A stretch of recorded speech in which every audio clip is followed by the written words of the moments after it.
I've just got back from a week in Venice, Italy. An architectural nerd that I am, I had been wanting to go there for years. As an arts nerd, I had been wanting to follow in some heroic footsteps, but as an oddball with an interest in economics and trade through history, I couldn't not visit the centre of European international business of the Middle Ages.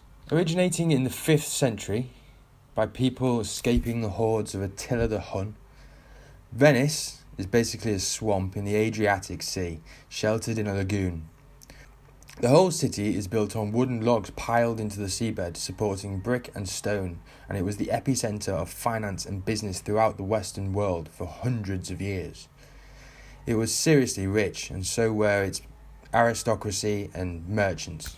The reasons for this initially came down to geography, and subsequently due to security.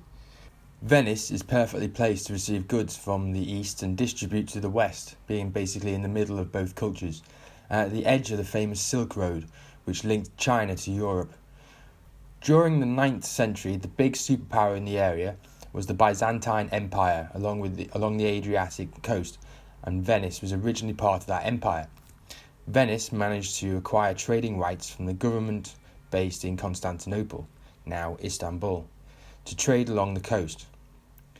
This granted it an element of independence, which would eventually grow to see Venice acquire control of its waters and eventually dominate the area. Piracy, at the time, was a huge concern to shipping and trade. Venice, with its relative autonomy, was leagues ahead of everyone else in tackling piracy.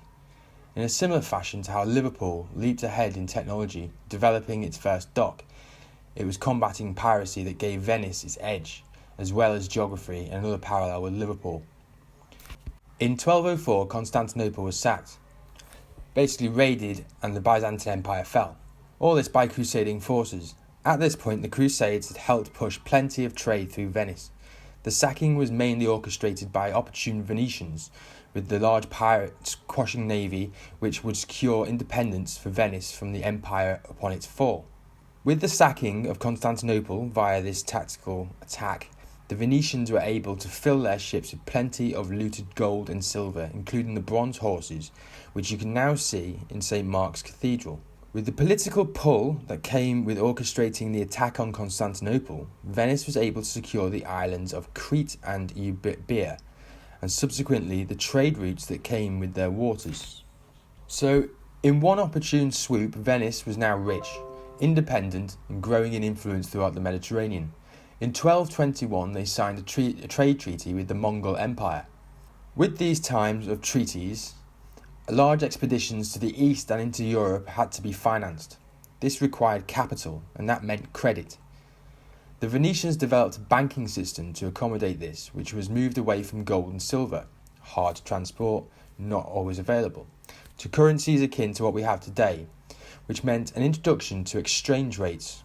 This allowed for more flexibility to finance transportation of goods and pay creditors. Like many a trading superpower, it was through its independence that it was able to fully capitalise on its environment and markets. And that's basically the story of the Venetian Empire, to a degree. It's very much, obviously, not the whole story, but, brought it down to a bit. Anyway, I'm going to edit this and make it into a lovely little video. Whoa, bye-bye.